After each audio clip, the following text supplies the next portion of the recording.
everybody, and welcome. It's Premier Fantasies. I've lost track of the episodes, but what I do know, and Hlohlo can confirm this is the first of our, I suppose, new types of shows, because we're just going to focus in rather than on the team element of Stretford Tinkerers and Stars Aligned and those Habits of Laugh people and everybody, and the Clops with actual individual players who are doing very well. So it's interesting that Hlohlo is here, not only as a host, but also that she's doing well, because her individual team is in the top 10, but the other two gentlemen are doing really well. First of all, Stephen Craft, who's a Manchester United supporter, so we'll forgive him, is doing exceptionally well, purely out of consistency. I see every week he's up there.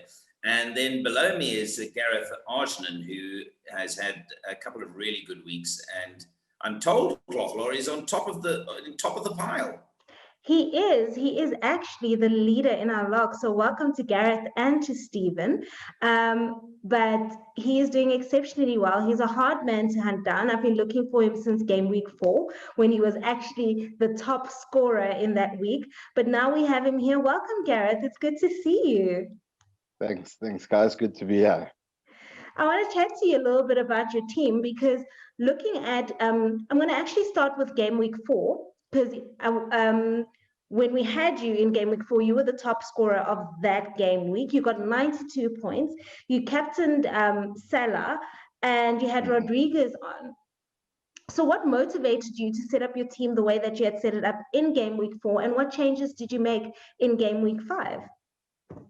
To be quite honest, the game week 3 was actually a little bit of a shocker for me. So it was more, I wasn't totally disappointed in the team as a whole, because I was a little bit tempted to wildcard, but then I thought maybe just a few changes here and there. So I think it was Havertz that I brought in instead of Saint Maximum, and paid off. So the captain, obviously, the Hurricane is going through everyone, so that worked out. Yeah, it looks like, I mean, you made very, very little changes, but the team was structured really, really well. What I'm really excited about is what you did in game week 5, because you actually did play your wild card in game week 5. What motivated that? Boredom. It was the international break. I just kept thinking too much, and I'm actually glad it worked out, but yeah, that was purely the reason. Yeah, I just want to say something and bring Steven in here, because those international breaks are the worst. It's the same in our household. I've got a sister as well who plays, and I said to her on the Sunday, how bad are these weekends? I mean, yeah. So you're thinking Premier League fantasies, you're thinking your own football team. They're long, those weekends, Steven. Exactly. I actually did the same. I must say, I also played my wild card. Sorry, Steven, I interjected there. No. It's just what I wanted to say. When it's international breaks, I just play horses. And then when it comes to 5 o'clock, I don't know what to do because there's no sport on. So, yeah. Then I even play England horses, and then I lose money. So, yeah, I need the football back.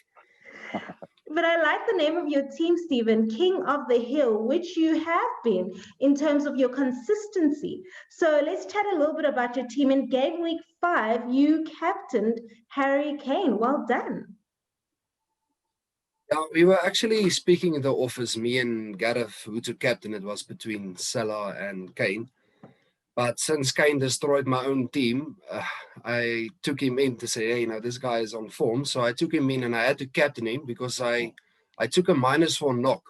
Mm-hmm. So for that knock on Kane, I need to take out the points. I had to captain him to minus at -4. I had to, and I hoped to get a few goals. So it worked out, luckily. That's actually quite clever. I've never looked at it like that. I suppose what you see, I can see this guy plays horses, because that's a clever approach, because he's like your banker. So you're saying, I'm going to spend money there, and if it works, and it must work, then you must make it captain so you double your returns. I like that thing. I never thought of it that way, and that's actually a clever way to play. Tell me, Steven, I mean, you play horses, but have you played Fantasy Premier League before? Yeah, I think I started, if I go look quickly, about 3 seasons ago. Okay. But my first season was horrible. I think I made like 1,600 points for the whole season. That was very bad.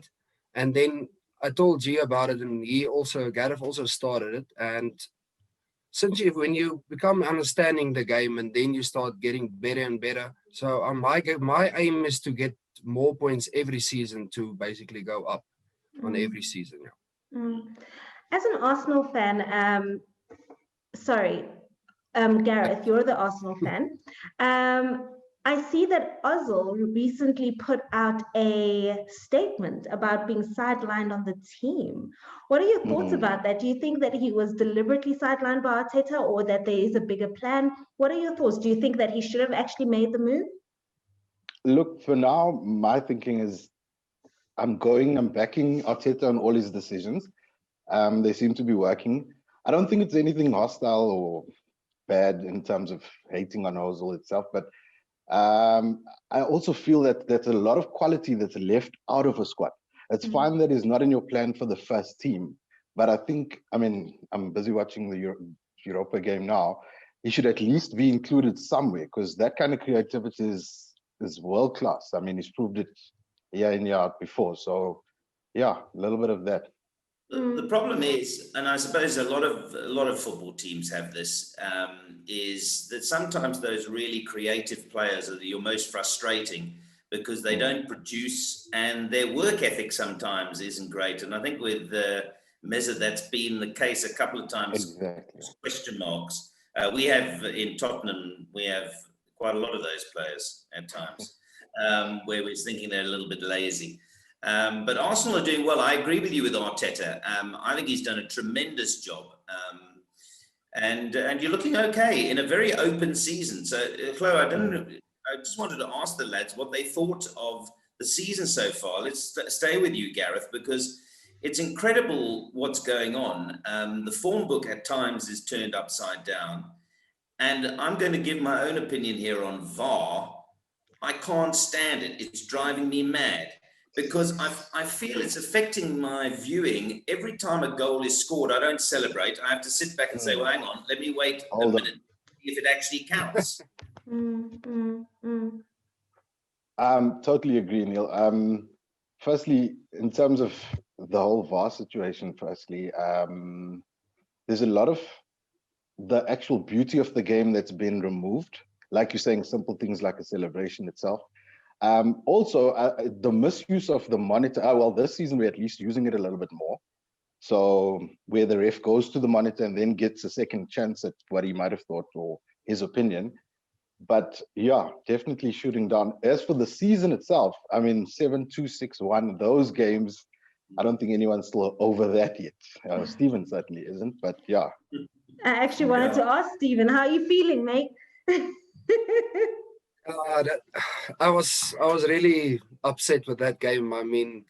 I was upset with the manager, because I had faith in him. A lot of people don't have, but I was upset with the manager because I could even see a guy sitting in Pretoria seeing that the strategy was completely wrong. And how can he, as a professional, can't see it? So I was mad.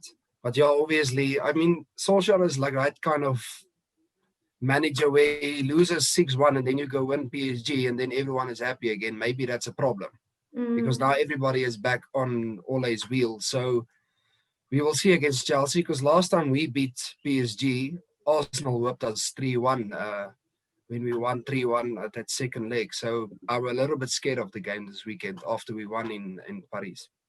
Do you think that he could win you guys the title? No, definitely not this season. Sorry, I don't think he is too... I just wanted to check with Hlohlo. Do you mean the championship title once they get relegated with Oh, wow, Nielsy. Wow. Give the men a break. Give the men a break. No, to be honest, I don't think Ole has that Ferguson where he's aggressive towards to players, to leave people like Pogba out and stuff like that, where big name players, like Neil said, the guys who are creative but doesn't do it for the badge and running around, do the meters. So I don't think he has got that thing where Ferguson, where he will throw you with the boot if you don't listen to him. And you need that with our players, because the modern football players, they get more arrogant Mm. They don't care about the manager and everything, and it shows on the field, to be honest. Mm. Speaking of big name players, we obviously saw the debut of Gareth Bale in the Tottenham squad. Neil, what are your thoughts about how he's playing, even though he's played very limited football at this stage? What are your thoughts? Hey, that's a hard question because he came on and Spurs conceded 3 goals in 12 minutes. I don't necessarily blame him, although he did have a great chance to wrap up the match. But I think he'll be very good. Spurs' problems are not going forward, as we know, and their problems are just conceding at the back. Sanchez, there's a lot of players at the back, as you know. Chloe lives with me, so she knows I moan about the Spurs defence all the time, and that is with good reason. But I think Gareth Bale is obviously not match fit yet, but he has the creativity. I see him having the same role as Rodriguez has had at Everton, in so much as, you know, you can't buy that experience, you can't buy that creativity and that genius. So I'm hoping that works. It's slightly off the point, but it's not. I just want to say, because Stephen and Gareth will appreciate what I'm about to say, just for this episode, we've got a new sponsor, our first sponsor. This is the Outsurance Premier Fantasy Show. So we want to thank Outsurance for the sponsorship. We didn't receive any money, but it's great to have their guys on. Speaking of defensive play, Neil, you spoke a little bit about the defense in Tottenham, and I just wanted to chat about the defensive problems across the Premier League this season, because we're seeing big teams being exposed defensively, Liverpool being one of them.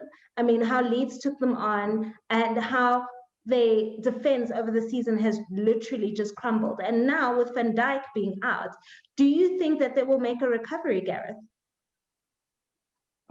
You know, it's good that you brought that up, because my thinking on my wild card was, it seems like everybody's leaking goals no matter who you are.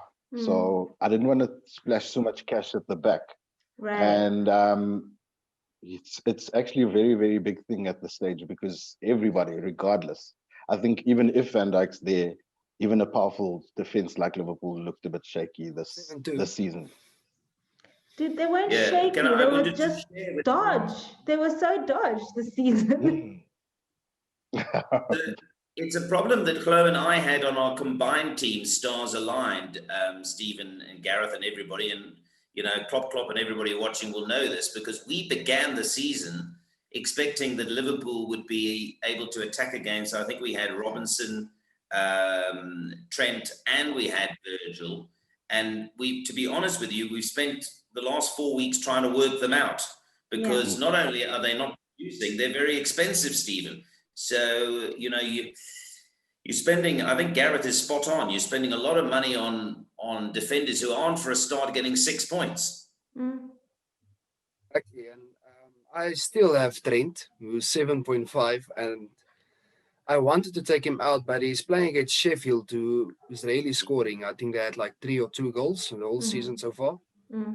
So I'm hoping I'm going to give him one more chance, because the last game week, I said the same with Werner. I kept him, and then I transferred him out and he scored 20 points, and Gareth actually brought him in and he laughed at me. So, yeah. So I'm going to try and get Alexander. Hopefully he gets his first assist, or I think he has an assist or a goal, and get me near 20 points, because he has done it like a few times last season. Lastly, Steven, let's stick with you. With regards to game week 6, what is your strategy? What are you going to do? What differentials are you going to have to make sure that you stay on the top? Well, the captain. The captain is the most important thing in fantasy. We learned that very quickly, because you can have a very good, like, guys can get you 10, 6, 7, then you end up on 40 when your captain gets you 4 points. So it's important to choose the player who's going to score you the most points. So because that brought you on, if they get 20 points, that's 40 easy, and then the rest can just fit in.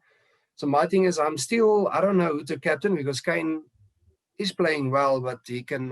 They're playing away against Burnley, so Nige is not a bad manager when it comes to defense.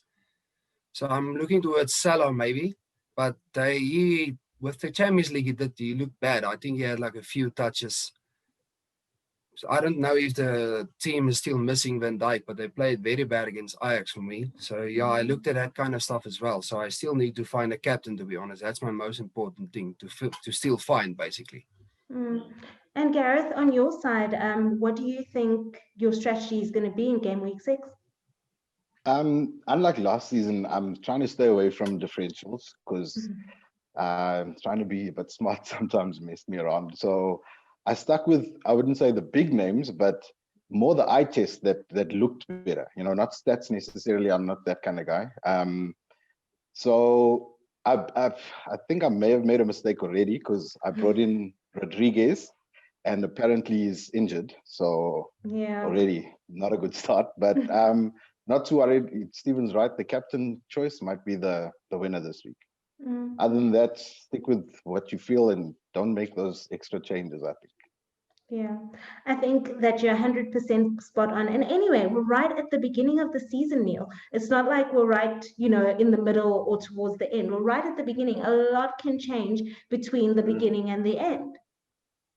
Yeah, huge. I mean, we've seen that even in our own log, because Gareth, I don't know where he was in the first week, but he's moved to the top. Well, we had an interesting situation on one of our shows, actually, which was talk about keeping it in the family. The very first week, my son's team, my son and his friend's team, who are in Matric, were on top. So we had to interview them. But don't you worry, they've dropped to 20th. So they're getting it from me every week. They're dropping down quickly. And now there's tension in the ranks because they're blaming each other. Who chose that guy and who chose this guy? The bottom line is it can change, and it can change quickly, which is a good thing for those who are towards the bottom and middle part of the log. But for someone like Gareth, obviously the pressure's on. He's got to keep producing at the top. Lastly, guys, I want to know from you, what motivated you to join the Premier Fantasies log in particular? Well, I told Gareth about it because I follow Neil on Twitter and obviously clocking the gallop. So I just saw I think he had a video or something on Twitter, and I saw there's few Super Sport presenters also coming on. So I told him to join. So yeah, that's mostly about clocking the gallop. That's why I joined, to be honest. Well, it's great to have you guys on. I want to tell Gareth a bit of a story because he'll appreciate this. One of the first celebrities that we approached was my colleague Julia Stewart, who's a massive Arsenal fan. And Hlohlo will tell you, she said, no, she cannot too much of an Arsenal supporter to play Premier League because it means that on a Sunday she might have to shout other players in other teams to score, and she doesn't want to do that. So she only wants 11 Arsenal players. That's why that shows the love of Arsenal. That's a true supporter. True supporter, no doubt. Anyway, guys, thanks very much. Yeah, thank you very much for joining us on our first fan episode. It was lovely to have you. If you guys want to be on the show yourselves, make sure that you let us know. Make sure that you comment. And when you are a leader, like our current leader at the moment, Jürgen Jeffrey, make sure that you get in contact with myself so that I can put you on the show and we can have a discussion about your team. But other than that, like, comment, subscribe, follow, and we look forward to seeing you for another Premier Fantasy show next week. Thank you guys for joining us. Nielsy, close off, babes. Yes, I shall do. Thanks very much for this. Our first, I hope it's not our last Outsurance Premier Fantasy show with and Gareth. But thanks very much for joining us. It's been lots of fun. And you can see these guys are on top of the log because they know their football. They're very passionate about it, as are we. So one last little bit of advice for Gareth. When Steven comes to you and says he's buying a racehorse in the Clocking the Gallop Syndicate, say no, because that's going to happen in the next couple of weeks. It's great, guys. But we love being interactive, and this is what it's all about. So from Hlohlo and Neil and the team at Premier Fantasies, have a great weekend, and I hope your captain scores plenty.